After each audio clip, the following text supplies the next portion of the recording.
Здравейте, приятели! Вие сте с MFix TV, втори епизод. В този епизод ще ви разкажа любимия виц на един мой приятел, който много обича вицовете, а именно including АВТ. Това е вица за човека, който паднал от 10-ти етаж.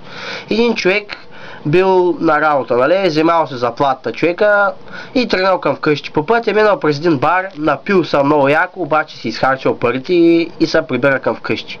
Няма пукната стотинка човека, целият мъртво пиян, какво направи? Учил към вкъщи, нали? Обаче докато се прибере, тупна земята, бам, в коридора, в стените, събарал се нагоре-надолу, докато стигне, накрая обаче успял.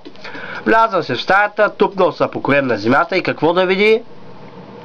На леглото му супер, ама супер яка, много готина мацка лежи в леглото му, гола го чака в завивките и направо щастлив човека станал, изтъркал се очите и не можел да повярва, че такава хубава жена го чака в леглото му.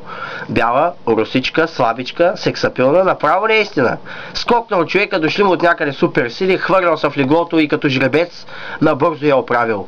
Щастлив заспал до нея.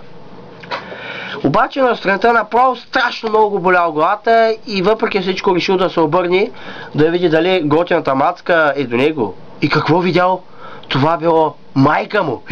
Учудил се какво става човека, изтрезнял направо главата му, се цепила от болка. В този момент станал, отишъл, отворил прозореца и належал в блок, метнал се от 10-ти етаж долу и умрял. Някакъв обикновен човек вървял по улицата, видял трупа на земята, погледнал нагоре към 10-ти етаж и казал: "Ей, този човек си ибал майката."